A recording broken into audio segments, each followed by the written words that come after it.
News, सच जरूरी है। दर्शकों नमस्कार, मैं हूं श्रद्धा तिवारी और आप देख रहे हैं MNS न्यूज टीवी। तो स्वागत है आपका ब्रेक के बाद शाम की खबरों में।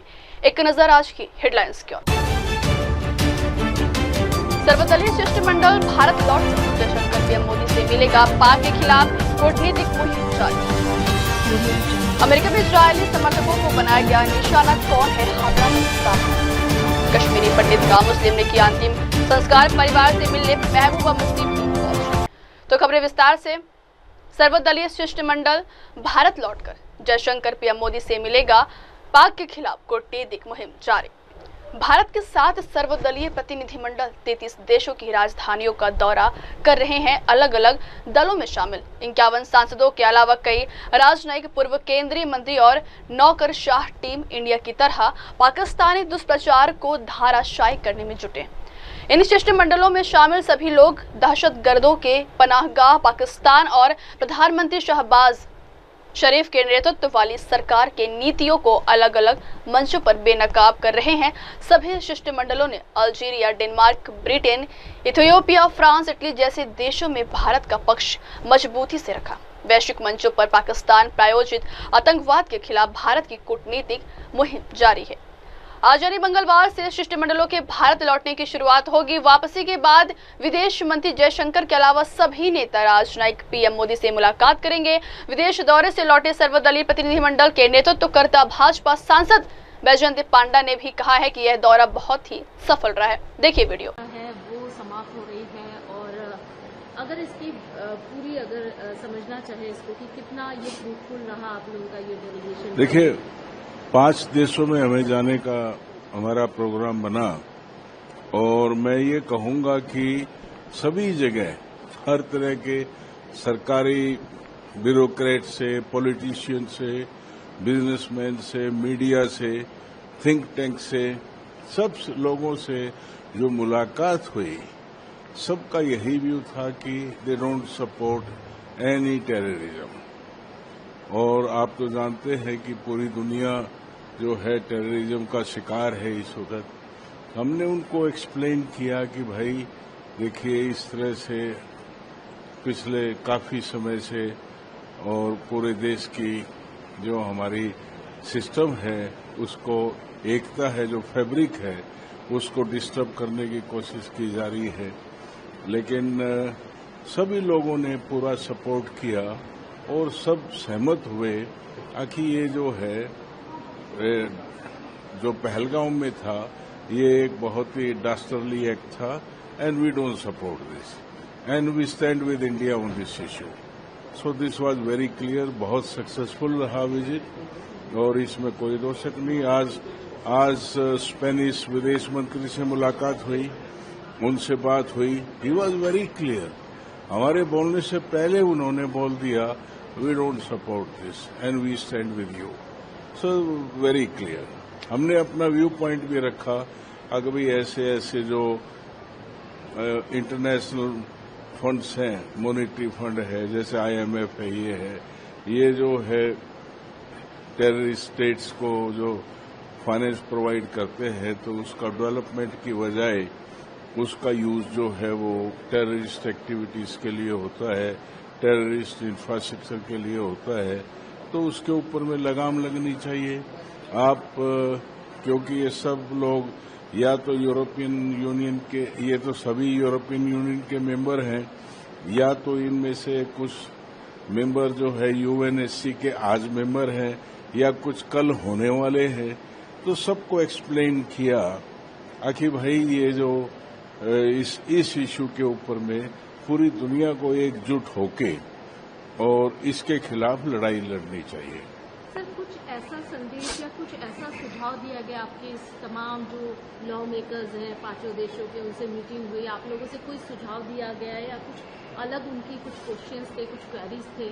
नहीं, जनरल क्वेश्चंस थे, जनरल क्वेरीज थी। आगे भाई ये कैसे और कैसे हुआ। हमने पहले ही अपने जब प्रेजेंटेशन हम लोग करते थे 5 के 5 मेंबर, तो सब एक्सप्लेन पहले ही कर देते थे, तो उनको ज्यादा कोई स्कोप रह नहीं जाता था पूछने का, क्योंकि हम पूरा कोऑर्डिनेटेड वे में सब बातों को उनके सामने रख रहे थे। अनेकता में एकता हिंद की विशेषता, और Yes. ये जो डेलीगेशन है साफ और एकदम क्लियर लाउड मैसेज जा रहा था, क्योंकि बहुत ही इंटरेस्टिंग था ये देखना कि आप सभी अलग अलग पार्टी का प्रतिनिधित्व करते हैं। यहाँ पर जितने भी एमपीज आए, एक रूलिंग पार्टी के थे, उसके अलावा आप आरजेडी से, आम आदमी पार्टी से, समाजवादी पार्टी से, तमाम अलग अलग पार्टी के थे, डीएमके की जो हेड वो लीड कर रही थी। तो जिस तरीके से कोई ऐसा आप लोगों को लगा कोई, क्योंकि वैसे हम लोग को पार्टी ओपिनियन जो पार्टी पॉलिटिक्स है वो अलग है, आप लोगों की आइडियोलॉजी भी अलग है, लेकिन यहाँ जब बात भारत की हुई तो हाँ, आप तो लोग बिल्कुल एकजुट थे में आप लोग। और ये स्थिति इनके लिए बड़ी यूनिक थी। इन लोगों को जो है ये बात समझ में आने में थोड़ा सा समय लगा कि ये सभी एकजुट होकर एक बात बोल रहे हैं। इतना बड़ा देश है, सब पार्टीज का अपना अपना पॉलिटिकल एजेंडा है, अपनी सोच है, अपनी विचारधारा है, लेकिन इस इशू के ऊपर पूरा देश एकजुट है।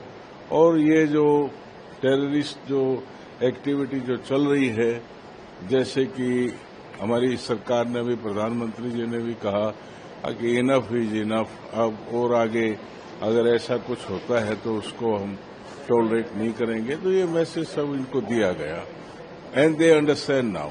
सर, राष्ट्रीय जनता दल से का प्रतिनिधित्व आप कर रहे हैं, आप वरिष्ठ नेता हैं, आपकी पार्टी की तरफ से कोई फीडबैक लिया गया, क्योंकि उन्होंने आपको निश्चित तौर पर चुनाव किया और आपको यहाँ भेजा, कोई फीडबैक लिया गया इस दौरान कि किस तरीके का ये दौरा लगातार चल रहा है? नहीं, जानकारी पूरी ब्रीफिंग हम लोगों की आपस में बातचीत तो होती रहती है।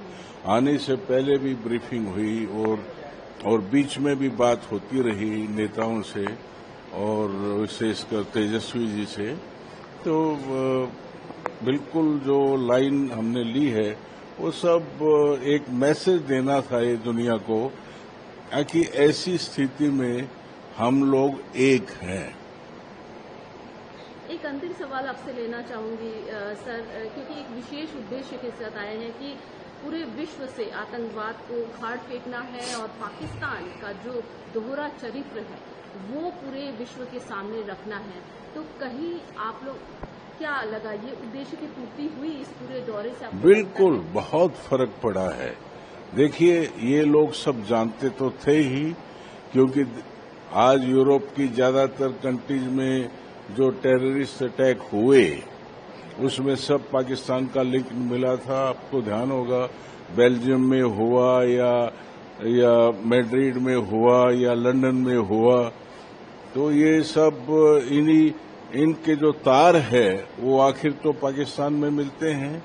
तो ये लोग सब समझते हैं, लेकिन ये डेलीगेशन आने के बाद इनको और एक्सप्लेन किया गया, उससे इनका माइंड और क्लियर हुआ है। बहुत यूजफुल और बहुत फायदेमंद रहा ये टूर, और मैं समझता हूं कि जो है ये आना आवश्यक था ताकि दुनिया के सामने हम अपना व्यू पॉइंट रख सकें। थैंक यू, धन्यवाद। स्लोवेनिया में गए, ग्रीस में गए, तमाम जो 5 कंट्रीज में कैसा रहा ये पूरा सहयोग किस तरीके से, क्योंकि आतंकवाद के खिलाफ एक बड़ी जंग है और सभी से सहयोग के लिए इंडिया का डेलीगेशन आया हुआ था, कैसा रहा ये पूरा? आज जो हमारे 5 देशों की यात्रा थी, आज मैड्रिड में स्पेन में वो खत्म होने जा रही है। इस दौरान हम तकरीबन 25 डेलीगेशन से मिले, 5 देशों के अलग अलग तरीके से, जिसमें वहां के पार्लियामेंटेरियंस भी थे, वहां के एग्जीक्यूटिव जैसे फॉरेन मिनिस्टर साहब भी रहे, वहां की ट्रेड यूनियंस, इंडस्ट्री एसोसिएशंस भी रही, वहां के जो बड़े बड़े थिंक टैंक हैं वो सब रहे, वहां के जो लोग टेररिज्म से अफेक्टेड एसोसिएशंस बनी हैं वो लोग भी रहे, मीडिया के लोग भी रहे, और हमारा इंडिया का डायस्पोरा भी रहा 5 जगह में। एक बात जो खुल के सामने आई और हर एक ने खुल के समर्थन किया कि जो भारत उग्रवाद की लड़ाई लड़ रहा है, अकेले भारत के लिए नहीं लड़ रहा, वो पूरी दुनिया के लिए लड़ रहा है। जो भारत के प्रधानमंत्री उग्रवाद के खिलाफ ये लड़ाई लड़ रहे हैं, वो पूरी दुनिया के लिए लड़ रहे हैं। जो भारत का ध्येय है वासुदेव कुटुंबकम, कि पूरा विश्व एक परिवार है और पूरा विश्व ग्रो करे, पूरे विश्व में शांति हो, और उसके लिए जो प्रधानमंत्री जी ये काम कर रहे हैं वो उनके साथ खड़े हुए हैं। और मुझे हम सबको देख के इतनी प्रसन्नता महसूस हुई कि जो भारत की लड़ाई है उसमें पूरा विश्व भारत के साथ खड़ा है, पूरा विश्व भारत के प्रधानमंत्री के साथ खड़ा है, पूरा विश्व भारत की जनता के साथ खड़ा हुआ है कि यही वो लोग हैं जो इस उग्रवाद की लड़ाई को समाप्त करने में दुनिया में अपना योगदान दे सकते हैं। एक सवाल जो सबके जहन में है, लेकिन आप लोगों की जो एकता है वो बहुत ही मतलब कह सकते हैं कि बहुत यूनिक वो दिखाई दी, क्योंकि आपके डेलीगेशन में जितने भी एमपी सारे अलग अलग पार्टी से, आप खुद आम आदमी पार्टी से आते हैं, राष्ट्रीय जनता दल हो गया, समाजवादी पार्टी हो गया, निश्चित तौर पर रूलिंग पार्टी बीजेपी और डीएमके पार्टी की जो लीडर है कनिमोझी जी वो लीड कर रही थी इसको। लेकिन एक भारत की जो ताकत है, क्योंकि आप लोगों के डिफरेंसेस हमेशा से दिखे हैं पार्लियामेंट में अलग अलग, और वैसे भी आप लोगों के अलग सुर होते हैं क्योंकि अलग अलग आइडियोलॉजी, अलग अलग पार्टी से आप लोग आते हैं, लेकिन यहाँ पर जो एकजुटता दिखी, कोई ऐसा मोमेंट कुछ ऐसा अगर आप शेयर करना चाहें हमसे। देखिए, जो भारत है, भारत की बहुत खूबी है। एक जो सबसे बड़ी खूबी है विभिन्नता में एकता, यूनिटी इन डाइवर्सिटी। भारत में कितनी भाषाएं बोली जाती हैं, 30 के करीब तो भाषाएं बोली जाती हैं, उससे भी ज्यादा होंगी। कितने धर्म हैं, कितने संप्रदाय हैं, कितने समुदाय हैं, लेकिन कितनी पॉलिटिकल पार्टीज हैं। लेकिन जब देश की इज्जत की बात आती है, जब देश की रक्षा की बात आती है, जब देश के सम्मान की बात आती है, तो सब एक है। 140 करोड़ भारतीय एक है। ये बात हम पूरे तरीके से पूरी दुनिया को ये बता पाए। जो मेरी पार्टी का मेरा डेलीगेशन था, इसमें 5 पार्टीज के लोग हैं, जिसमें 4 ओपोजिशन के हैं, लीडर भी ओपोजिशन का है, रूलिंग पार्टी बीजेपी का सिर्फ एक है। जब हम जाते थे देशों के राजनायकों से मिलने, देशों के मंत्रियों से मिलने, वहां के पार्लियामेंटेरियन से मिलने, वहां के थिंक टैंक से मिलने, सब हैरान होते थे कि अरे आप सब एक है। तो हमें लगता था ये क्या प्रश्न पूछ रहे हैं, भारत तो हमेशा एक रहा है, हमेशा एकजुट खड़ा है, भारत की एकता के लिए एकजुट खड़ा है, और ये पुरानी परंपरा है। और उसी परंपरा को जो हमारे प्रधानमंत्री जी आगे लेके जा रहे हैं, हम उनके साथ खड़े हैं। ओपोजिशन या धर्म का कोई इसमें लेना देना नहीं है, ये भारत के लिए है और भारत के लिए सब एक खड़ा है। तो सभी बहुत कन्विंस्ड हुए हैं, और मुझे अच्छा लग रहा है कि शायद उनके जो गलतफहमी कुछ थी वो सब हम दूर कर पाए हैं, और कन्विंसिंगली दूर कर पाए हैं। तो जिस उद्देश्य को लेकर, जिस ऑब्जेक्ट को लेकर आप लोग भारत से निकले थे, एक अहम जो है एक अहम मिशन कह सकते हैं, इसको माना जाए कि वो उद्देश्य पूरा हुआ यहाँ पर? बिल्कुल पूरा हुआ है। जिस उद्देश्य के साथ हम भारत से, मेरा डेलीगेशन निकला था, या मैं समझता हूं जो बाकी 6 डेलीगेशन निकले थे उनके बारे में भी मैं न्यूज पढ़ता हूं, तो उससे बिल्कुल ये स्पष्ट आता है सभी 7 डेलीगेशन ने तकरीबन 35 कंट्रीज में विजिट किया है। तो इस उद्देश्य को पूरा किया है। पूरे विश्व के सभी देशों को एक स्पष्ट संदेशा गया है कि भारत एक है। भारत की इज्जत के लिए, भारत के सम्मान के लिए, भारत की रक्षा के लिए, भारत के नागरिकों की रक्षा के लिए भारत के 140 करोड़ लोग एक हैं, वो एक ही रहेंगे। उनमें कोई भेदभाव पैदा नहीं कर सकता। कोई कितना भी प्रयत्न करके देख ले, किसी भी तरीके से प्रयत्न करके देख ले, सब देश के साथ खड़े हैं, सब देश के प्रधानमंत्री के साथ खड़े हैं। Why has India not been shriller earlier or talked about this issue earlier? The fact is, India has always been talking about it.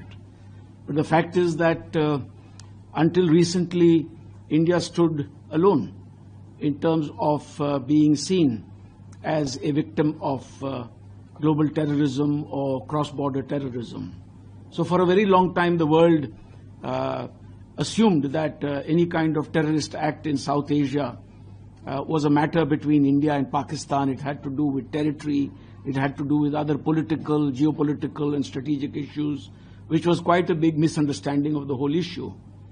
It is only after 9/11, when the perpetrators of that horrendous crime were seen to have direct links with Pakistan, that the world woke up to the fact that it is Pakistan and Pakistan-sponsored terrorism, Pakistan-sponsored terrorist networks that are responsible for a large part of global terrorism.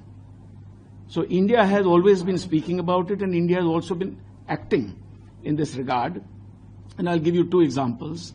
The first is that in the instances where India suffered cross-border terrorism in the past, Prime Minister Narendra Modi has implemented his zero tolerance for terrorism policy over the last 10 years. It's only getting stronger now. And in 2016, for instance, when a large number of our soldiers were killed by terrorists that came from across the border, our special forces had conducted surgical strikes across the border against terrorist havens along the line of control. In 2019, similarly, the Indian Air Force had conducted cross-border strikes against terrorist infrastructure in Pakistan. During India's non-permanent membership of the UN Security Council from 2021 to 2022, India also took the initiative to have discussions on international terrorism and hosted the UN Security Council's Counter-Terrorism Committee in New Delhi on the 28th and 29th of October 2022, which resulted in a very powerful and strong Delhi Declaration, which is against terrorism. It seeks to unite the world to combat terrorism, and especially the use of technologies, modern technologies by terrorists. So India has always been acting, honestly speaking, the world is waking up to that threat now. And as far as Liberia is concerned, I think it's very important that Liberia, as a non-permanent member of the UN Security Council, use its good offices and its privileged position on that high table to not only speak out against cross-border and international terrorism, but also take steps to put Pakistan under a spotlight. Pakistan has been on the grey list of the Financial Action Task Force between 2018 and 2022. And it's a time for Pakistan to get back onto the grey list. Liberia can also take the initiative to scan more closely, get the international community to scan more closely the funds that are being released by the IMF to Pakistan for so-called developmental purposes, a great part of which is usually diverted by the military to its own uses, often finding its way into the hands of terrorists. And as to what is the implication for this region, there is a tremendous and looming threat to West Africa as well because of the very high spike in terrorist incidents in this part of the world.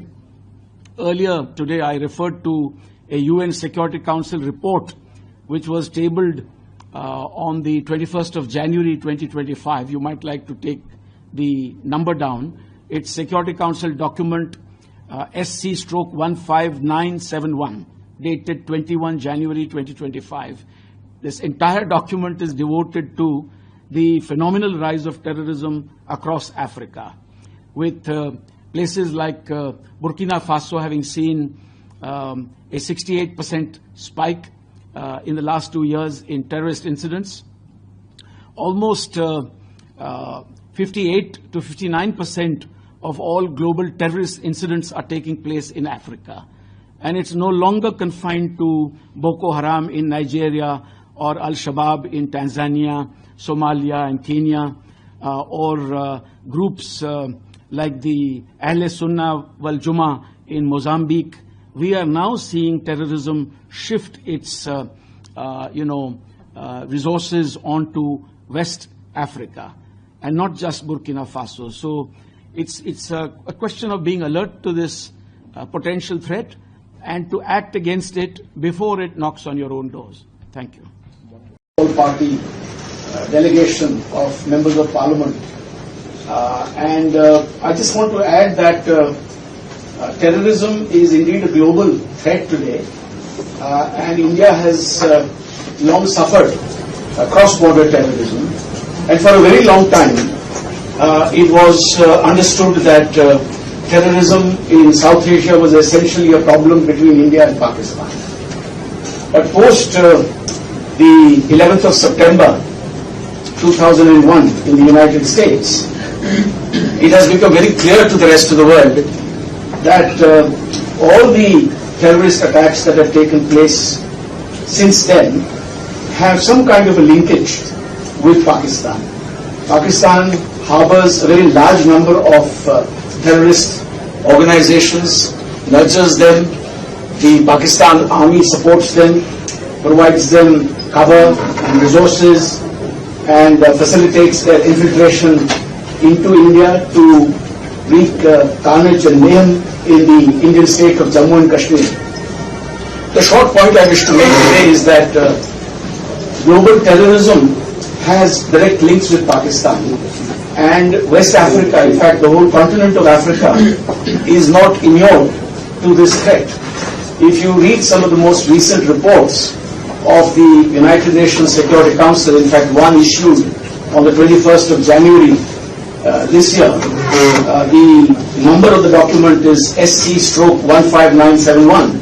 It very clearly lists the rising threat of terrorism in Africa, including in West Africa, from Boko Haram in Nigeria to Al-Shabaab in Somalia, Kenya, Tanzania, to organizations in Mozambique, to Burkina Faso. In fact, terrorist acts and casualties and victims of terrorism are on the rise. So West Africa is also not inured to this in the long run, and it is our earnest hope that we will be able to convince you of the need for India and Liberia to work together to ensure that the scourge of terrorism is defeated conclusively. And the second brief point I wish to make is that the Prime Minister of India, Mr. Narendra Modi, has a very broad vision of inclusive growth and development not only in India but also in South Asia. And it has long been our desire that all the countries of South Asia, including Pakistan, work together to promote peace and prosperity. Alas, Pakistan has chosen the path of self-destruction by resorting to acts of terrorism against not only India but others in South Asia. Thank you. Completing a noble work. We are leaving tomorrow. Under the dynamic leadership of our team leader, we believe and we are satisfied to think that we did a noble work for our nation. In such a mission, a discussion with the press and intellectual persons, think tank, is really very useful because you are opinion makers. In that way, that is very essential. Not only that, our experience here is really wonderful. Even this day, we had threadbare discussion with the President of the Nation, Minister for Foreign Affairs, and the Speaker. And all these discussions were inspiring and encouraging. This gives us a feeling that a friend in need is a friend indeed. You have declared, your top authorities have declared wholehearted support for this great move. There is a question that whether this kind of discussion alone will solve the problem. This is a very strong foundation to fight against terrorism. The first step is to create awareness and kind of warning to the entire world that the consequences we may be able to face until that is properly addressed. Our chairman, even in this meeting, before 2-3 hours, were also saying that India's case, we have given all the substantiating details, nothing to hide. Chronological order, issue-wise, incident-wise, all this information we have given. Not only that, as correctly pointed out by our MPs, what we are going to do is, this is the first step. We will inform our government the feelings and guidance and doubts and everything. Then the second part is what? Make a blueprint globally to curb these very dangerous things. UN resolution is there, that kind of international forum, the declaration is there, but in order to fight this kind of a very dangerous thing, we have to make a program of action at the global level. That's a must. So that will be the second step and a continuing work on this. One thing is sure, this is an international racket, not only in particular, but they appear in different ways. Maybe in trade war like that, maybe some kind of the religion, caste, creed and all kind of things. Because these people are wicked people, no? So they want to create confusion within the country. That also is a very, very dangerous thing, you know. Within the country itself, they may make this kind of things. So in order to address that, we must have appropriate strategy to do it. So what we are thinking is, we will also give our information, details, everything to the government, and India will continue this effort, because it is an effort for mankind, for entire country. So we feel that as the most important country in the world and mother of the democracy, India will have to play a pivotal role to unite the entire world to fight against terrorism. So this is all. Anyhow, in this way, your encouragement is very, very progressive one. We are really thankful to you all for the extraordinary interest you have taken in this fight against the terror. Pakistan बहुत propaganda फैलाता है। आप जानते हैं कि कई साल के लिए Pakistan financial action task force FATF के ग्रे लिस्ट, वॉच लिस्ट में था, जिसके वजह वो जो उनके फंडिंग मिलते थे डेवलपमेंट के लिए, उसका दुरुपयोग नहीं कर पाते थे। अभी क्योंकि वो FATF लिस्ट में नहीं है, वो इसका दुरुपयोग किए हैं और इसके बारे में हमारी चर्चा हुई है। बढ़ती अगली खबर की ओर। अमेरिका में इजरायली समर्थकों को बनाया गया निशाना कौन है? हमलावर साबरे। अमेरिका से इजराइल के खिलाफ एक और घटना सामने आई है।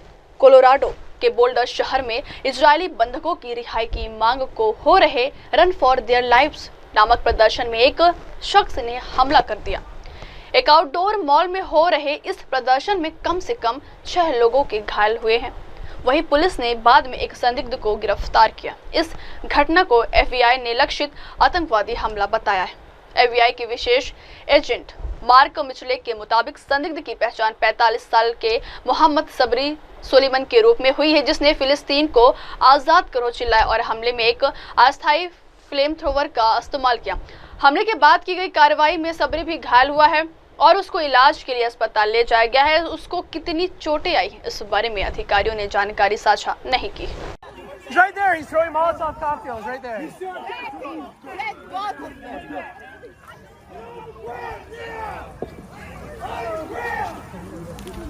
Where you fucking belong? And you going to jail, man. I don't give a fuck. You don't antagonize shit like that. You cause this shit. Right. He's not. Right. He didn't do anything. Chill. I don't want to hear it. We fucking done! Stay.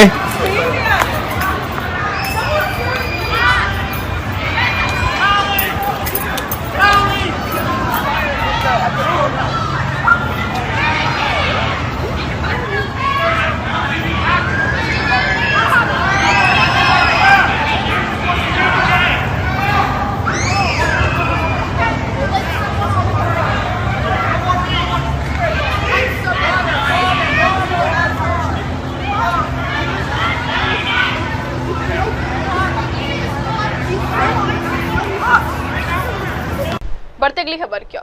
Kashmiri पंडित का मुस्लिम ने किया अंतिम संस्कार। परिवार से मिलने महबूबा मुफ्ती भी पहुंची। जम्मू कश्मीर के पूर्व मुख्यमंत्री और PDP प्रमुख महबूबा मुफ्ती सोमवार को जैनापोरा का दौरा किया।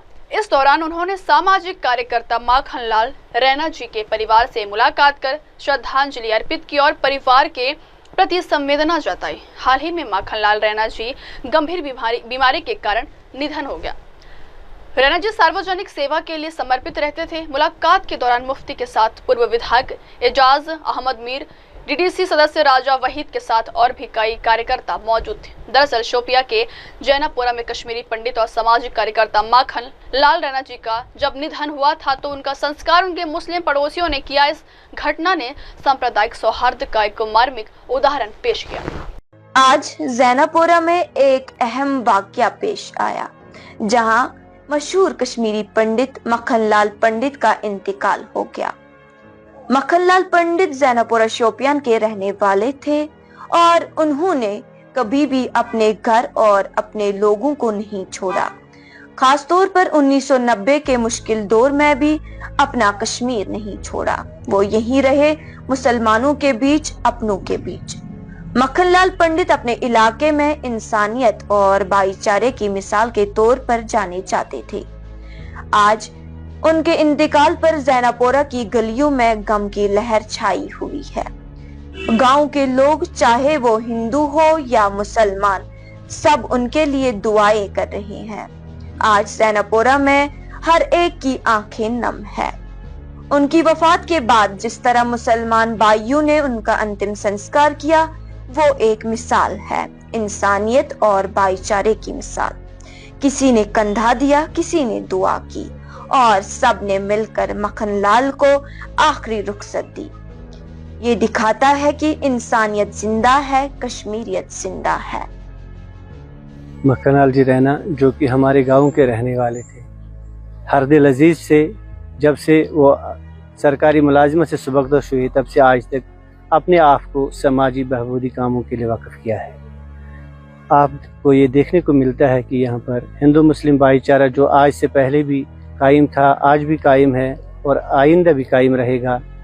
मक्खनलाल जी उसकी एक ज़िंदा मिसाल है। उन्होंने हमेशा समाजी बहबूद और फलाही कामों में अपने आप को वाक़िफ़ रखा है। हम इस दुख में बराबर के शरीक हैं क्योंकि मक्खनलाल जी हमसे रुखसत हो गए हैं। हम उनके लवाहिकीन के साथ बराबर इस दुख में शामिल हैं। हमेशा ऐसे मदद तो प्रत वज मौत क्या वो तम सात कर मदद अच्छे बाचार यूत वन कथा कि बासन अकिस क्या जुदा तो बड़ शुक्र गुजार ये मुसलमान वक्त विज प्रत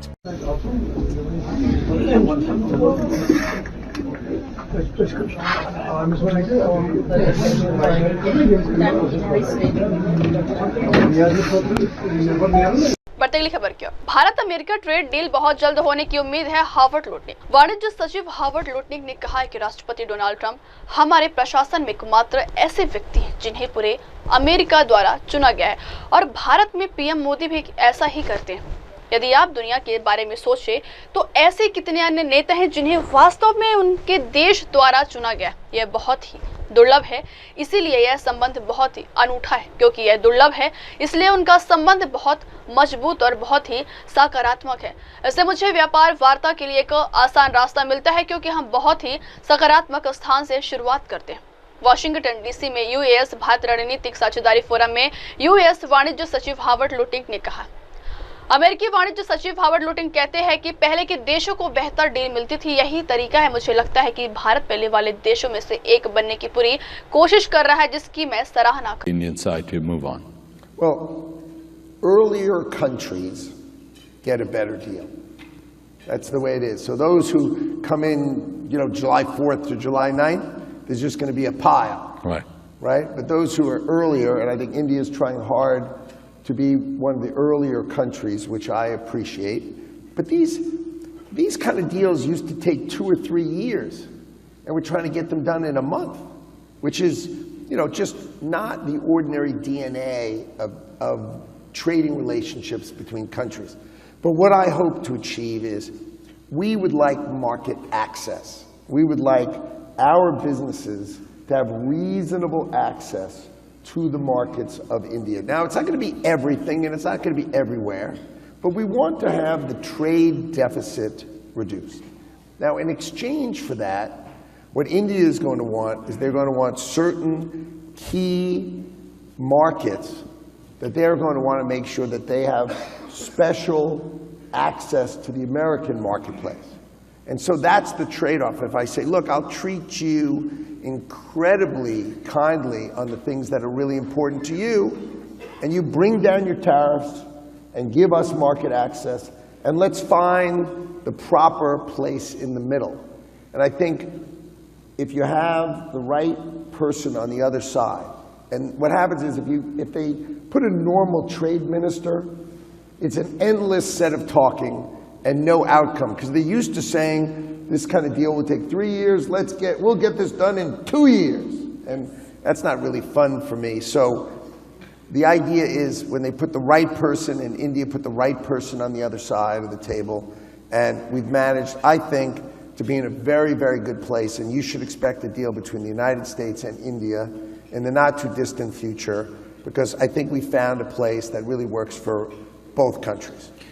Well, what's unusual is, Donald Trump, President Donald Trump, is the only person in our administration elected by the full United States of America. And Modi, if you think about the world, how many other leaders actually are elected by their country? Very, very rare. So that connection is pretty unique because it's rare. Most people have a prime minister, right? They don't have someone who's actually elected. And so their relationship is very strong and very positive. And so that gives an easy path to me to do trade negotiations, because we start from a very positive place. Now, the president is willing to call out things straight away, meaning India is very protectionist with tariffs. They have 100% tariff on this and 100% tariff on that, and if you ask them why, the answer is, I don't know why, it just is. So I think the idea of really looking at those things, thinking about them, and bringing them down to a level that is reasonable and appropriate so we can be great trading partners with each other, I think is absolutely on the table, and it's not stressful. बढ़ती अगली खबर की ओर।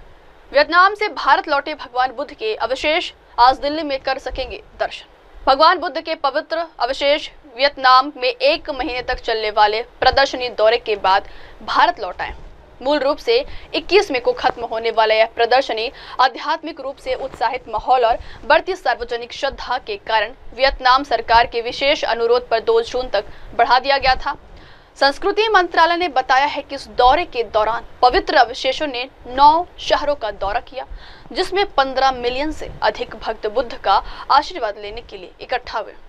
वहीं आज भगवान बुद्ध के पवित्र अवशेष दिल्ली के राष्ट्रीय संग्रहालय में सार्वजनिक दर्शन के लिए 1 दिन के लिए रखे जाएंगे, जिस दिन वरिष्ठ भिक्षुओं, IBC के महासचिव और विभिन्न देशों के राजनयिकों की उपस्थिति में एक विशेष प्रार्थना सभा का आयोजन भी किया जाएगा।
बढ़ते अगली खबर की ओर। अगर आरसीबी चैंपियंस बने तो कोहली के फैंस पर टूटेगा दुखों का पहाड़, आईपीएल को कहेंगे अलविदा। देखिए वीडियो। आईपीएल के चेयरमैन अरुण धूमल ने क्रिकेट के दिग्गज विराट कोहली को लेकर एक बड़ा बयान दिया है। उनके बयान के बाद से विराट कोहली के फैंस की धड़कनें बढ़ गई। जिस तरह से विराट कोहली ने पहले T20 वर्ल्ड कप के बाद सबसे लिमिटेड फॉर्मेट से संन्यास लिया, उसके बाद अचानक टेस्ट क्रिकेट को अलविदा कहा। अब एक तरफ बेंगलुरु की टीम फाइनल में पहुंच गई है तो कोहली फैंस को एक बड़ा डर सता रहा है।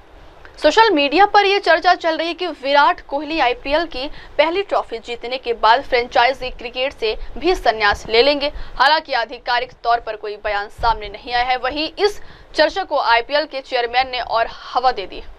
धूमल ने कहा है, मुझे उम्मीद है कि वह आईपीएल से संन्यास नहीं लेंगे। वह इस खेल के सबसे बड़े राजदूत हैं।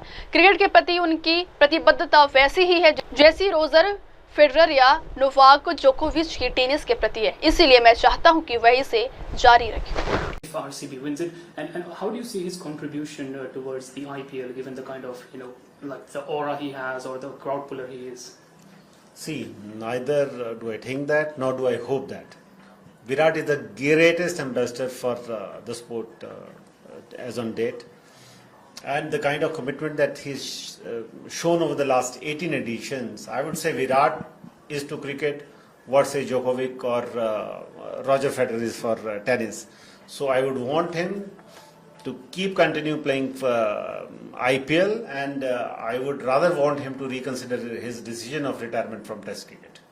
Given the fitness that Virat has, he's probably even more fitter than what he was in the season 1 after playing 18 editions of IPL, and he still come back with the same kind of energy and commitment to the game. Given his debut game in the first season and in the 18th season, you would have seen the Virat Kohli coming back with same kind of aggression and commitment. Even if they win, I would want Virat to continue. The whole country would want Virat to continue. बढ़ते अगली खबर की ओर। Acting में अनुष्का शर्मा पर भारी पड़े Virat Kohli. Users पूछ रहे कब होगा बॉलीवुड डेब्यू। विराट कोहली और अनुष्का शर्मा का नया विज्ञापन वीडियो तेजी से वायरल हो रहा है। इस विज्ञापन में दुबई में वेकेशन मनाते हुए नजर आए। इस वीडियो में एक्टिंग में विराट कोहली अनुष्का शर्मा पर भारी पड़ते हुए दिखाई दिए हैं। यूजर्स सोशल मीडिया पर अब सवाल पूछ रहे हैं कि विराट कोहली इतनी बेहतर एक्टिंग कब से करने लगे, क्या उनका बॉलीवुड में डेब्यू का इरादा है। विज्ञापन वीडियो में दोनों की बॉन्डिंग बेहद खूबसूरत नजर आ रही है। कुल मिलाकर यह कहा जा सकता है कि विराट कोहली सिर्फ बल्लेबाजी से ही नहीं बल्कि अपनी एक्टिंग से भी अपने प्रशंसकों का दिल जीत रहे हैं। वे अनुष्का के साथ नजर आ रहे हैं। विराट कोहली की एक्टिंग बिल्कुल नेचुरल एक्टिंग लगती है। एक बार के लिए भी उनकी एक्टिंग में दिखावा या ओवर एक्टिंग नजर नहीं आती। यही कारण है कि प्रशंसकों का दिल विराट कोहली इस विज्ञापन वीडियो के माध्यम से जीतते हुए नजर आए। Tails tails tails. हम पूल से शुरू करेंगे। चलो। Pool with a view. हो जाएगा।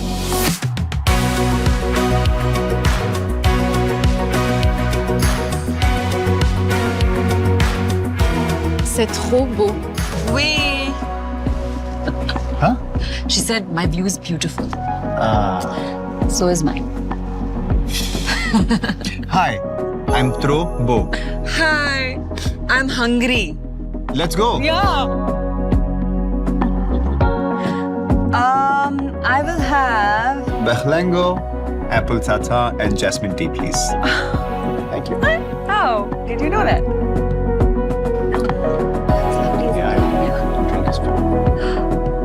Oh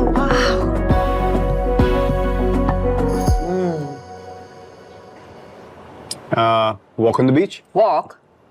I wish I could fly over the beach. Sure. I'm dreaming of this feeling. I'm falling in love with you. I'm dreaming of this feeling. You asked for this. Ab kya? Afternoon nap?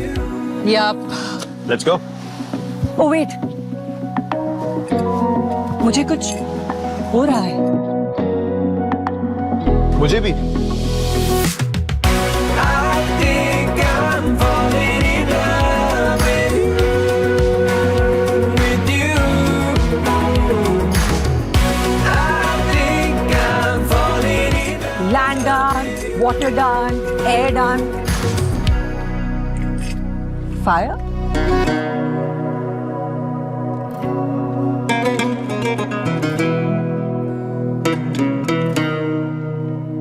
तेरी रोशनी से जगमगाती है ये शाम, धीमे धीमे से लम्हों का है ये अंजाम. इतने अमेजिंग कैसे हो तुम? What can I say? कैसे कहूँ I've learned from the best. तेरे संग हर पल जाऊं. Cheesy. Peasy. बस मैं और तू. Here we are. Cute couple. Friends हैं. Nah, 100% date पे है. Yeah. और तुम्हें कैसे पता? See ना, he's nervous. मैं भी होता था. Oh, but you're so wrong. शर्त लगा लो. You know what? Next trip's on me. Will you marry me?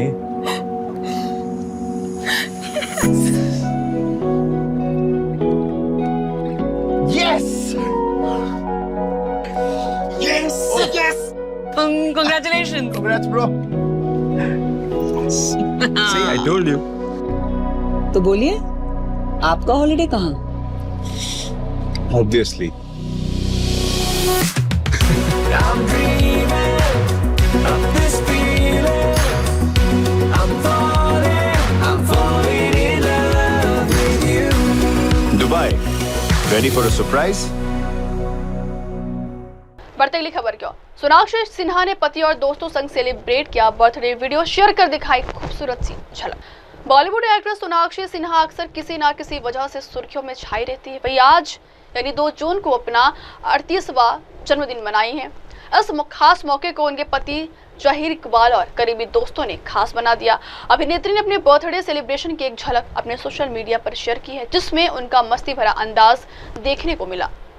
दरअसल इंस्टाग्राम पर शेयर की गई क्लिप में देखा जा सकता है कि जहीर इकबाल सोनाक्षी की गोद में बैठे और उनके दोस्त जिनमें हुमा कुरैशी भी शामिल है. हालांकि ताली बजाते हुए वे हैप्पी बर्थडे सॉन्ग भी गाते हुए नजर आ रहे हैं. सोनाक्षी इस दौरान पूरे समय खिलखिलाती नजर आती है. अंत में जहीर उन्हें प्यार से गाल पर किस भी देते. इस वीडियो के साथ सोनाक्षी ने कैप्शन में लिखा है, हैप्पी बर्थडे टू मी. मेरे दोस्त इतने स्पेशल है कि मेरे केक पर हैप्पी बर्थडे सोना की जगह हैप्पी बर्थडे सोनू लिखवाते. इससे ज्यादा और क्या मांग सकती हूँ.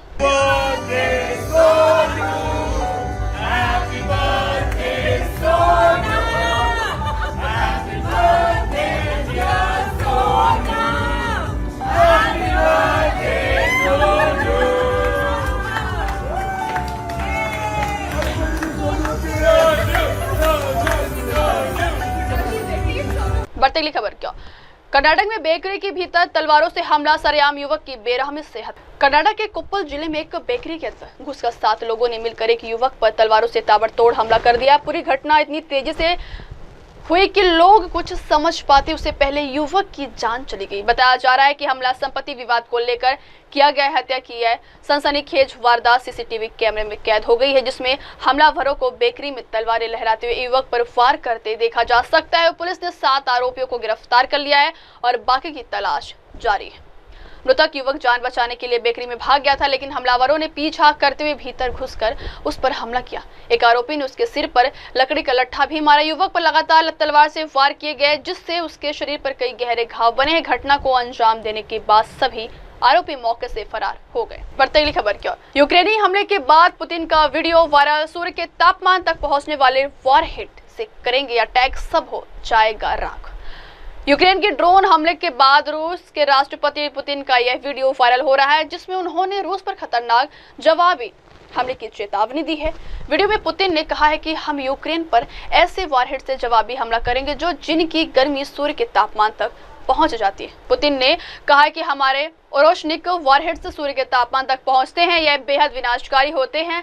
जाहिर है अगर रूस यूक्रेन पर हमले के लिए ओरोशनिक वॉरहेड्स का इस्तेमाल करता है तो भयानक तबाही मच सकती है। पुतिन का ये वीडियो को पुराना बताया जा रहा है। रूसी राष्ट्रपति व्लादिमीर पुतिन ने यूक्रेन को खतरनाक तीखी चेतावनी जारी करते हुए कहा है कि रूस अब लक्ष्य चुन रहा है और यह लक्ष्य यूक्रेन की सीमाओं से भी परे हो सकते हैं। उनके इस बयान को पश्चिमी सहयोगियों और विशेषकर अमेरिका और नाटो के लिए एक सीधी धमकी माना जा रहा है। पुतिन ने ओरेशनिक वॉरहेड्स के हमला करने की भी धमकी दी है। Ну вот весь мир говорит про орешник, да, а на материалы-то какие? Температура на этих боевых головках соответствует температуре Солнца, температуре на поверхности Солнца. Ну, мы же понимаем, да, с 80-х годов еще разрабатывали системы, значит, планирующего блока летающего. Авангард мы его назвали. Там сопоставимые температуры, чуть меньше, чем на поверхности Солнца. В конце 80-х годов еще задумались о том, чтобы сделать такие системы. Не могли, потому что не было материалов. Вот в чем была проблема. Он летит и плавится, как эскимо. И сигнал на управление проходит. Это результат работы над новыми материалами. बढ़ते अगली खबर क्या? बाबूलाल मरांडी को जान का खतरा, बोले पता नहीं हेमंत सरकार कब किससे हमला करवा देगी। जल जंगल और प्राकृतिक खनिजों से संपन्न राज्य झारखंड की कहानी भी बेहद ही अजीबोगरीब है। झारखंड में आम लोगों की बात छोड़िए, अब तो राज्य के पूर्व मुख्यमंत्री, बीजेपी के प्रदेश अध्यक्ष और वर्तमान में राज्य के नेता प्रतिपक्ष बाबूलाल मरांडी और उनका परिवार ही डर के साए में जी रहा है। उन्हें जान का खतरा है। परिवार पर हमला होने या किसी बड़ी साजिश में उन्हें या अन्य पारिवारिक लोगों को फंसाए जाने का भी डर सता रहा है। झारखंड के नेता प्रतिपक्ष पूर्व मुख्यमंत्री बाबूलाल मरांडी और उनके परिवार को किसी दुर्दांत अपराधी से नहीं, बल्कि झारखंड की हेमंत सोरेन की सरकार और मुख्यमंत्री हेमंत सोरेन की करीबी अधिकारियों से ही खतरा। यह आशंका खुद नेता प्रतिपक्ष बाबूलाल मरांडी ने व्यक्त की है। गिरिडीह परिसदन में पत्रकारों से बातचीत करते हुए बाबूलाल मरांडी ने कहा है कि विश्वस्त सूत्रों ने उन्हें सूचना मिली है कि हेमंत सोरेन के करीबी चहेते कुछ भ्रष्ट षड्यंत्रकारी और अपराधी प्रवृत्ति के अधिकारियों ने उन्हें डराने के लिए सरकार से सुपारी। आज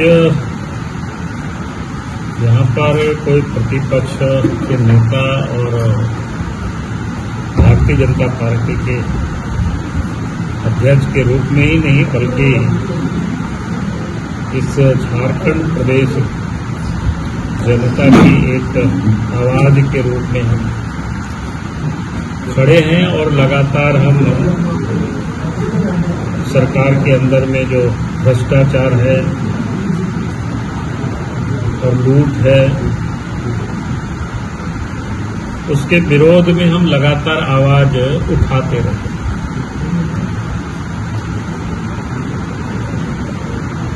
और इसके कारण से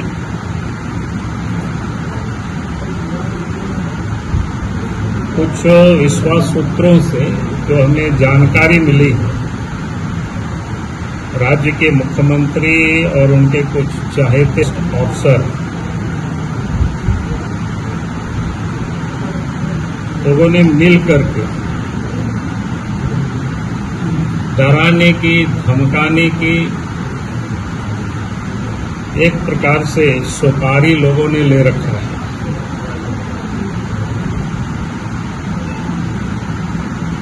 यानी मेरे हमला करने का और कोई ना कोई झूठे केस मुकदमा में भी फंसाने का इस प्रकार की साजिश रची जा रही है। मेरे ऊपर भी हो सकता है, परिवार के ऊपर भी हो सकता है, या फिर हमसे जुड़े हुए लोगों के ऊपर भी हो सकता है। क्योंकि इन सारे लोगों को जो लगातार झारखंड में भ्रष्टाचार के को लेकर के हम आवाज उठाते रहे हैं, उस कारण से कुछ भ्रष्ट अफसर या सरकार में बैठे हुए लोग भयभीत हैं, क्योंकि आप सबको ध्यान में है कि लगातार भ्रष्टाचार के विरोध में हम आवाज उठाते रहे, चाहे वो शराब घोटाले का मामला हो, चाहे बालू माफिया का हो, पत्थर माफिया का हो, जमीन का हो, या कोयला या पत्थर की अवैध खनन जो होता है संगठित रूप से, उसका भी विरोध लगातार हम आवाज उठाते रहते हैं। फिर जेएससीसी हो, जीपीएससी, ऐसे जितनी भी महत्वपूर्ण जो इस राज्य में घोटाला हुआ, चाहे वो ग्रामीण क्षेत्रों में जो योजनाएं हो, जिसका यानी लगातार ये जो लूट जारी रहता है, उसके विरोध में हम आवाज उठाते रहे। और आप सब लोगों के सिर्फ संज्ञान में फिर सुना चाहता हूं, अब सबको याद है 2013 में भी सरकार हेमंत सोरेन की ही रही है। उस समय भी दुमका के शिकारीपाड़ा क्षेत्र के उग्रवादियों को सुपारी दिया गया था, और उसके बाद हमने जब उस बात का रहस्योद्घाटन किया था इसी प्रकार के प्रेस के सामने, फिर अखबारों में छपा। उस समय झारखंड में भी यूपीए गठबंधन की सरकार थी और केंद्र में भी यूपीए गठबंधन की सरकार थी। फिर उसके बाद जांच हुआ, खुफिया जो जांच हुआ, जांच के बाद केंद्र सरकार ने, उस समय की केंद्र सरकार ने राज्य सरकार के द्वारा जो सुरक्षा उपलब्ध कराए गए थे उसको हटा करके सीआरपीएफ की सुरक्षा उस समय उपलब्ध कराई गई। ये उस समय की घटना, लेकिन इसके बाद कल रात में ही हमें जानकारी मिली है फिर से इस प्रकार की षड्यंत्र झारखंड में लोग रच रहे हैं, और उसमें से जो लोग रच रहे हैं, मंत्री के सबसे जो चाहते अफसर है, करीबी अफसर है, उन लोगों के द्वारा ये सारे षड्यंत्र किया जा रहा है। मैं इतना ही कह सकता हूं, षड्यंत्र चाहे वो सारे लोग जितना कुछ भी करें, झारखंड में भ्रष्टाचार के विरोध में या झारखंड में जो लूट हो रही है उसकी आवाज को तो कोई हमारी दबा नहीं सकता है, चाहे वो जितनी भी हमें कीमत क्यों नहीं चुकाना पड़े। इस आवाज को हम लगातार उठाएंगे। सरकार गलत करेगी तो उसके लिए जरूरत होता है, जहां भी होगी तो सड़क पर भी उतर करके आंदोलन करेंगे। तो मैं ये कहूंगा कि आज लगा कि हम मीडिया के समक्ष ये सारे विषय को मैं रख दूं ताकि झारखंड की जनता को भी जानकारी होनी चाहिए कि किस किस प्रकार के षड्यंत्र रचे जा रहे हैं। और अगर कोई भी किसी प्रकार की इसमें से घटनाएं या दुर्घटनाएं होती है तो मैं कहूंगा कि उसके सारे जवाबदेही इस राज्य की सरकार की होगी, राज्य के मुख्यमंत्री की होगी। मुख्यमंत्री के सबसे किस चहेते अधिकारी से? अब वो सारे चीज तो आप लोग जांच कर लीजिएगा, पता कर लीजिएगा, मैं इतना ही कह रहा हूँ। और जब एजेंसी हमसे जब बात करेगा तो मैं जरूर बता दूंगा।